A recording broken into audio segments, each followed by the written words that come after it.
Elia salue particulièrement mon cher père Yayava. Elia salue particulièrement également Yahushua. Nous sommes arrivés au moment où nous serons ensemble pour aujourd'hui. Il est 20 heures du soir en ce moment. Notre heure est déjà un peu dépassée, mais ce n'est pas grave. Il y avait encore eu une petite organisation que nous avons dû faire. Nous sommes réunis ensemble tous dans tout ce cadre-là. Tout d'abord,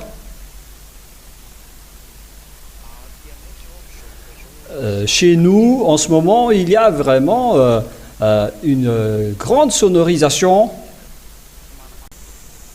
La parole je suis en train de bâiller un peu car je suis allons aborder ensemble aujourd'hui pour vous qui écoutez, car en ce moment ici, à l'étranger, aucune personne sur cette terre ne vient du ciel des cieux, ce ne sont que des simples humains. Et la preuve qu'ils portent également, c'est le fait de dire que pourquoi il est marié. Car un être venant de... Waouh, c'est vraiment un tapage de bruit. Et donc nous allons porter donc la parole. Premièrement, quelle est la preuve que Élia vient du ciel des cieux?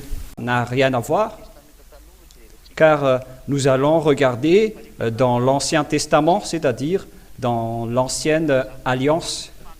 Et c'est bien clair que la loi stipule que Dieu n'écoute pas les pécheurs, selon le livre d'Ésaïe, chapitre 50, qui se montre maintenant dans tout le monde entier. Vous êtes les témoins de la vérité, de l'existence de l'enlèvement du péché et l'existence des personnes qui ne pêchent point. Voilà donc le schéma que le monde entier voit déjà. C'est une preuve incontestable, qu'ils veulent ou non. Et il existe vraiment des personnes qui ne pêchent point, qui ne font plus aucun mal et qui sont parfaits. Et c'est justement à travers cette image qui prouve que les sont arrivés. Et nous allons donc vous donner le verset dans Ésaïe, chapitre 59, à partir du verset 1 et 2. Ésaïe 59, 1, 2. La main de Yahva n'est pas trop courte pour sauver, ni son oreille trop dure pour entendre.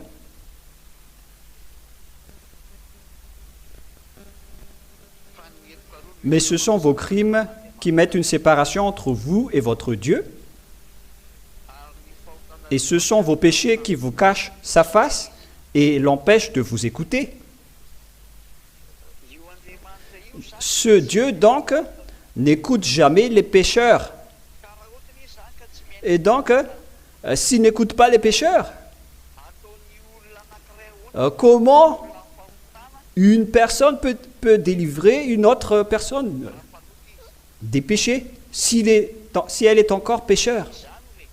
C'est-à-dire, comment une personne pécheur peut ôter à une autre personne pour le rendre non pécheur?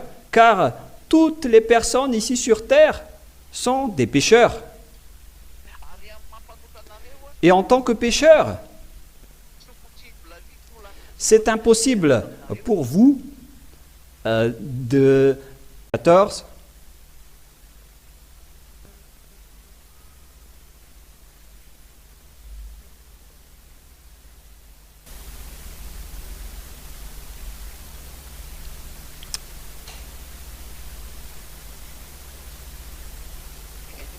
Où est déjà passée cette parole qui dit...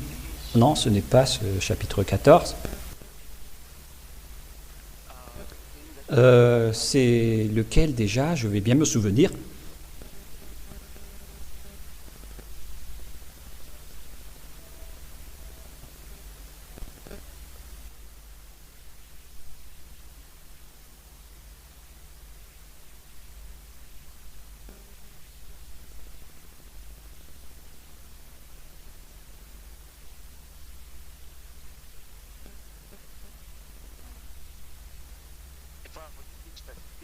Je ne me souviens pas trop de cette parole qui dit comment un être souillé